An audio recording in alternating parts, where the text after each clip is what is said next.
नमस्कार, एजे शो में आपका दोबारा से स्वागत है। आज बहुत ज्वलंत मुद्दे पे बात करने वाला हूं, भारत और कनाडा के बिगड़ते रिश्तों के बारे में। क्या कारण है कि भारत और कनाडा दोनों के रिश्ते दिन ब दिन बिगड़ते जा रहे हैं। एक तरफ है प्रधानमंत्री मोदी और दूसरे तरफ है जस्टिन ट्रूडो। अब आपको हम सिलसिलेवार तरीके से बताने का प्रयास करते हैं कि ये कहानी कहां से शुरू हुई। भारत ने 18वां G20 की समिट करने का इस बार मौका मिला 2023 में, जिसको भारत ने होस्ट किया। G20 में 20 देशों के समूह आते हैं जिनको किसी एक देश के होस्ट करने का मौका मिलता है। इससे पहले इंडोनेशिया को मिला था, वहां पर हुआ था, इस बार भारत को मिला था। G20 की समिट होती है, उसमें कनाडा के प्रधानमंत्री जस्टिन ट्रूडो भी आते हैं। G20 के समूह में कनाडा के प्रधानमंत्री जस्टिन ट्रूडो को भी आना था और वो भी आए और इसमें सम्मिलित हुए। परंतु वहां पर आने के बाद वह प्रधानमंत्री मोदी से 1-to-1 बात करना चाहते थे। किस बात पे?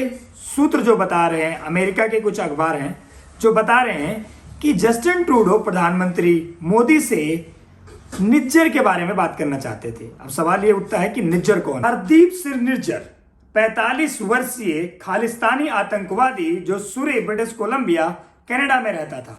18 जून को ब्रिटिश कोलंबिया के सूरे गुरुद्वारा के पास, जिसको गुरुद्वारा के प्रबंध कमेटी में भी था हरदीप सिंह निज्जर, उसके पार्किंग लॉट में कुछ अनजान व्यक्तियों के द्वारा उसके खोपड़ी में गोली उतार दी जाती है। वीडियो में दिख रहा हथियारों से लैस ये आतंकवादी कोई और नहीं है, ये निज्जर है जो NIA के टॉप लिस्ट में वांटेड है।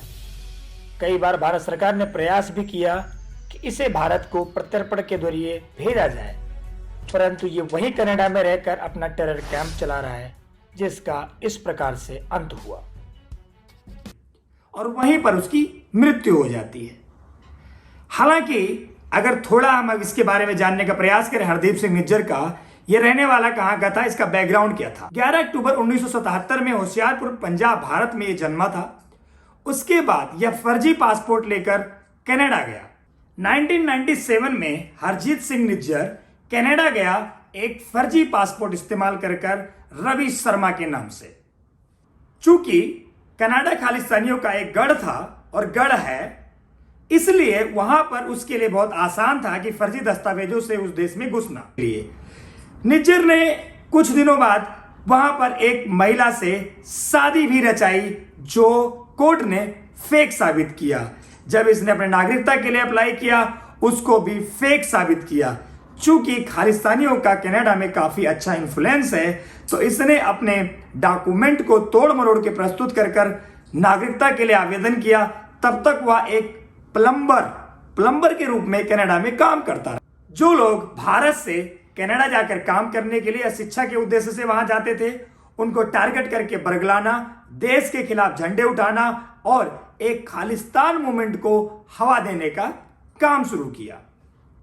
श्री गुरु नानक सिख गुरुद्वारा सूरे ब्रिटिश कोलंबिया में उसके प्रबंध कमेटी का सदस्य बना, ताकि वह अपने अपराधों को छुपा सके और एक अच्छे जत्थेदार के रूप में लोगों के सामने अपने आप को रख सके।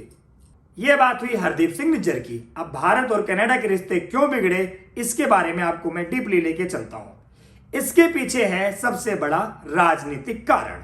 51 वर्षीय जस्टिन ट्रूडो, जो लिबरल पार्टी से हैं और कनाडा के प्रधानमंत्री हैं, उन्होंने G20 की समिट खत्म करने के बाद जब वापस गए, उन्होंने अपने संसद में एक बयानिया दिया कि भारत ने हमारे देश के नागरिक यानी हरदीप सिंह निज्जर, जो खालिस्तानी आतंकवादी है, उस होनहार आतंकवादी को भारत की खुफिया एजेंसियों ने हत्या कर दी।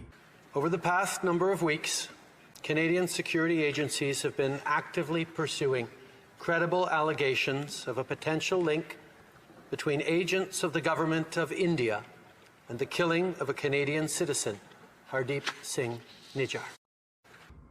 इस बात को उनकी पार्टी के जो फॉरेन अफेयर मिनिस्ट्री में थी, उन्होंने एक कदम उठाया कि भारत के राजनयिक जो वहां पर हैं, जो सीनियर डिप्लोमेट हैं, मिस्टर वर्मा जी को वहां से निष्कासित कर दिया, यह बताते हुए कि भारत हमारे आंतरिक सुरक्षा में हस्तक्षेप कर रहा है और हमारे एक होनहार आतंकवादी को हमने खो दिया, जो आगे चल के पता नहीं कितने बम ब्लास्ट कर सकता था, कितनी ऑनर किलिंग करा सकता था और कितने फसाद करा सकता था। इस कारण हम भारत के राजनयिक मिस्टर वर्मा को यहां से निष्कासित करते हैं। We will seek the truth. The second one, we will protect Canadians at all times. And thirdly, we will protect Canada's sovereignty. I have conveyed these principles to my Indian counterparts, and I've also told him that we expect India's full collaboration to make sure that we get to the bottom of this. And as of today, and as a consequence, we've expelled a top Indian diplomat from Canada. So let me just say that in French, just quelques instants. यहीं पर Canada के प्रधानमंत्री Justin Trudeau से एक गलती हुई। गलती यह हुई कि उन्होंने भारत को उस जमाने का भारत समझ रखा था जब हमें सपेरों का देश कहा जाता था, गरीबों का देश कहा जाता था, महारानी के द्वारा रूल किया गया ब्रिटिश काल का भारत कहा जाता था। सदी बदल चुकी है, समय बदल चुका है, दुनिया की तीसरी बड़ी इकोनॉमी बनने जा रही है भारत कुछ ही वर्षों में। उस भारत से बात कर रहे थे जस्टिन ट्रूडो। खबर पहुंची विदेश मंत्रालय भारत को।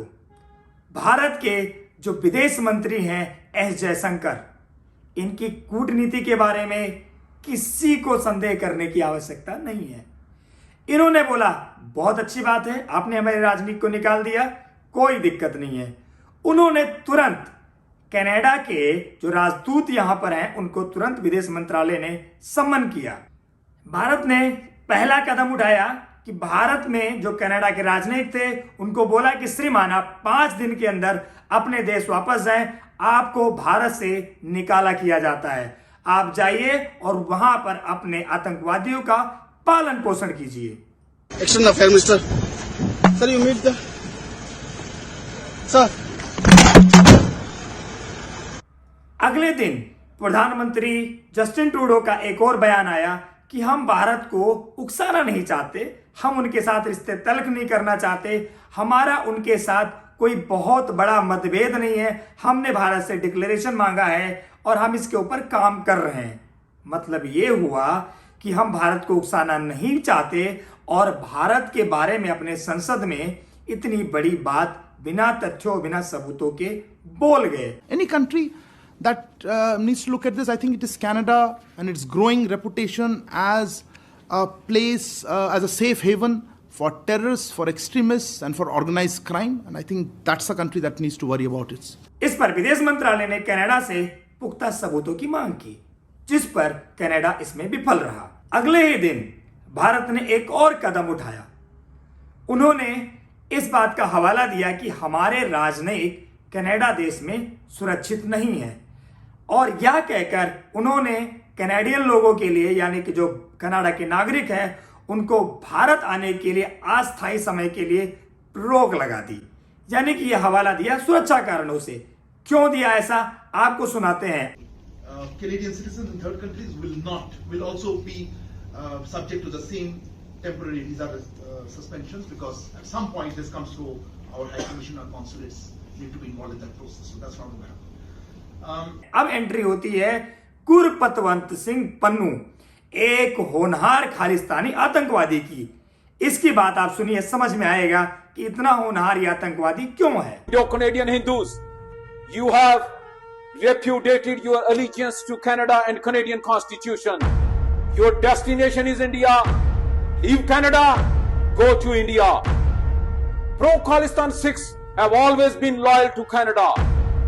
They have always sided with Canada and they have upheld the laws and the Constitution. On October 29th, Shaheed Nijjar Kill India referendum is happening in Vancouver.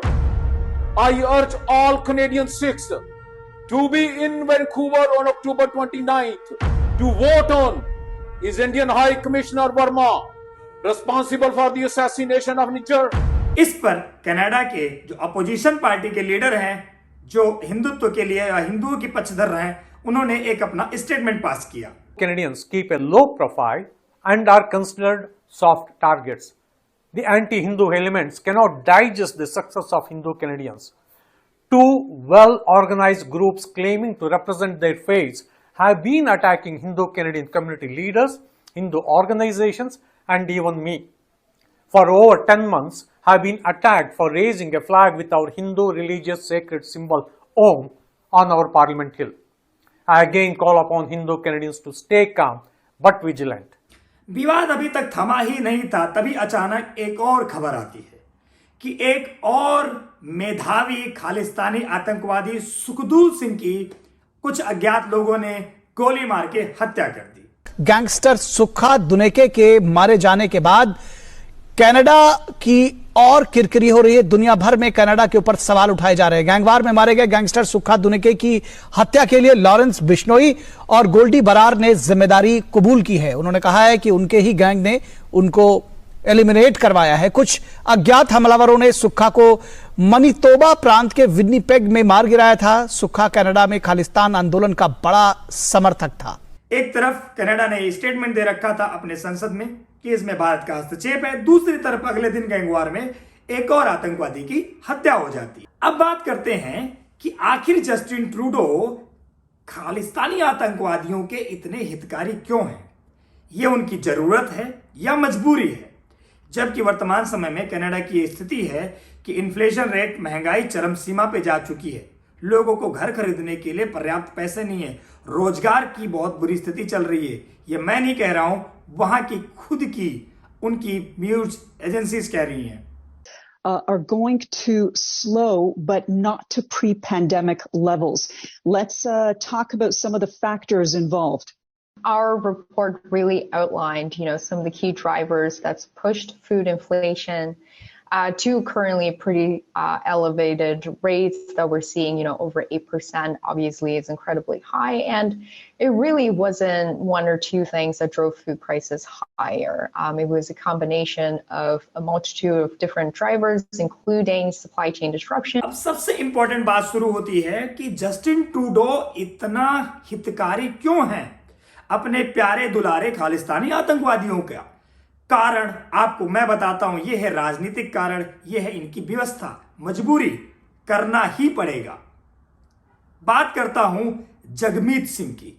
Jagmeet Singh कौन है? जगमीत सिंह है न्यू डेमोक्रेटिक पार्टी के chief, जो alliance कर रखा है democratic party यानी Justin Trudeau के साथ में। जस्टिन ट्रूडो की पार्टी पूर्ण बहुमत से सरकार नहीं बना पाई थी। अब 2024 में दोबारा से आम चुनाव होने वाले हैं। अब इनकी मजबूरी यह है कि ये जगमीत सिंह को नाराज नहीं कर सकते। अब जगमीत सिंह कौन है? ये एक प्रखर, मुखर, प्यारे दुलारे, एक बहुचर्चित खालिस्तानी आतंकवादियों के हमदर्द। To come up with these ideas, they're very, I say, they're gangster ideas, right? They were ultimate revolutionaries. It is about sick spaces and sick institutions, and it endorses violence as a legitimate form of resistance and survival. Jagmeet Singh, born Jimmy Dhaliwal, is no stranger to extremist ideology. In February 2016, Mr. Jagmeet Singh was a featured speaker at the National Sikh Youth Federation, NSYF, in Southall, London, UK. This organization's leader, Mr. Shamsher Singh, has made statements regarding the use of violent means to achieve their aims.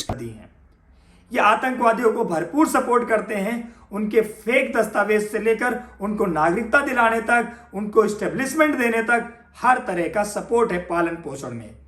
तो जगमीत सिंह ने alliance कर रखा है democratic party Justin Trudeau के साथ में। तो इनकी मजबूरी है, जब जगमीत सिंह पीछे से पुश करता है जस्टिन ट्रूडो को, तो वही भाषा वो बोल रहे हैं, यानी शब्द इनके हैं और लिखा जगमीत सिंह ने है।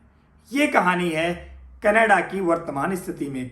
इतने बड़े देश को, हम जैसे इतने बड़े देश के साथ लड़ने का कोई औचित्य नहीं था, लेकिन कहते हैं ना, जब मौत आती है तो शहर की तरफ भागते हैं, वही वाली कहानी है। अब देखते हैं ये बात कहां तक पहुंचती है, पर एक चीज जरूर है कि विश्व पटल पर भारत की ताकत का एहसास जरूर हो रहा है कनाडा को कि मैंने गलत जगह पर अपना सर फंसा दिया। मिलते हैं आपको अगले एपिसोड में अगली जानकारी के साथ में। Stay tuned with us, azo show. Thank you so much.